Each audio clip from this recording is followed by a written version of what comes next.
I think the only people who are going to be sickened by the movie Believe Me about Lisa McVeigh's abduction are people who haven't really lived in the real world or experienced these kind of things. These kinds of things happen all the time. You know, me personally, I was raised in a very abusive household, and by the time I was 16, I experienced my very first rape. My grandmother took me in after my grandfather couldn't take care of me anymore, and he was a drunken a-hole who abused me until the age of me being 15, and I had to move in with her. And I started drinking when I moved in with her, and she couldn't put up with it. So she sent me into a teenage psych ward for 3 years.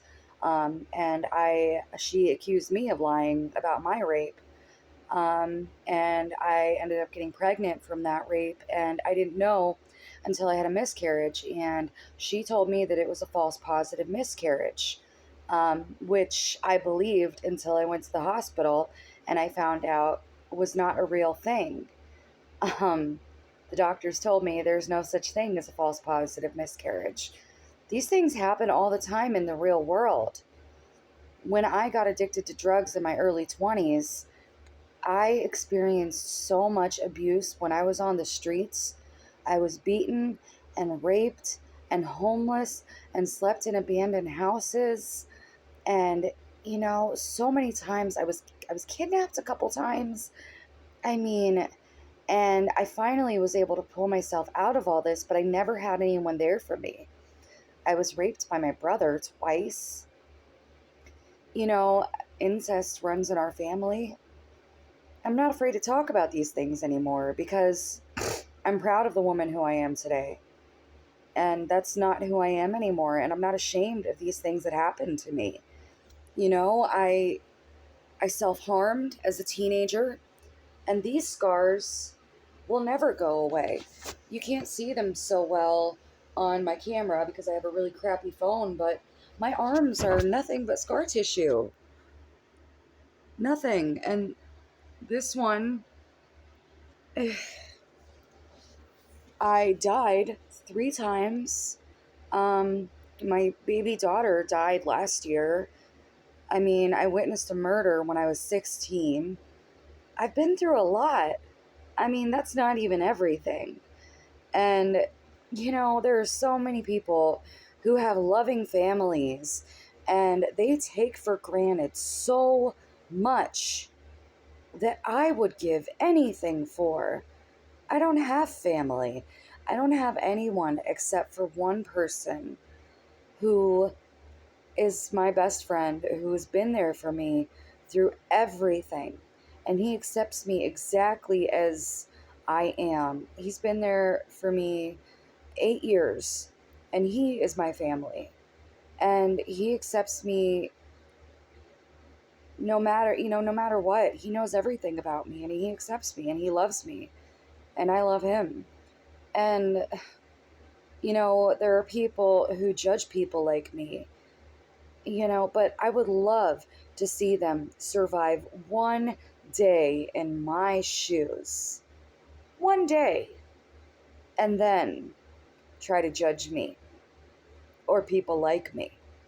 You have no room because you haven't experienced any of the things that I have. How about more love and less judgment, people? Wake up. These material things that you cherish or, probably just don't even really appreciate, this family that you take for granted, how about you realize what you have and you start appreciating it? Stop taking it for granted and realize no matter how bad your situation is, oh no, I'm going through a divorce. Oh no, my boyfriend's breaking up with me. Oh no, I lost my job. And oh no, I think I might have to apply for food stamps and I'm going to be middle class now. How embarrassing. It can always be worse. Okay. Oh no, I might have to get a lower class car. Oh, I'll have to take the bus. I don't even know how to drive. Okay? Yes, I'm 30 and I don't know how to drive because I've been too busy experiencing the real world. And now that I've mostly gotten my shit together, I can finally learn how to drive. Thank God. I love life. I try not to take anything for granted anymore. I I just try to stay positive, and I'm probably one of the happiest, nicest people you'll ever meet because I know how precious life is. I know how breakable it is. I know how fragile human life is. One minute someone's here and the next minute they're gone. I've seen so much death and loss, and I just want to enjoy life to the fullest and make the most of it while I'm still here.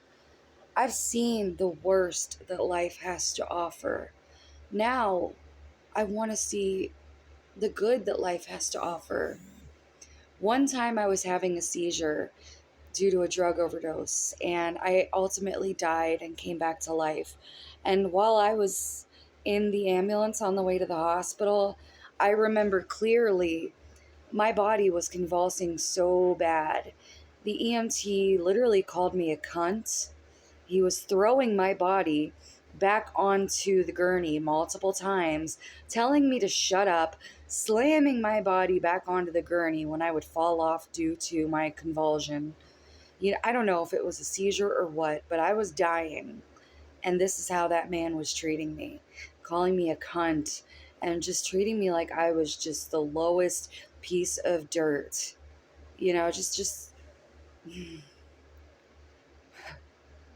those are the good people. We're the bad people. Those are the people that we should respect. Those are our heroes. We're the trash. Remember that.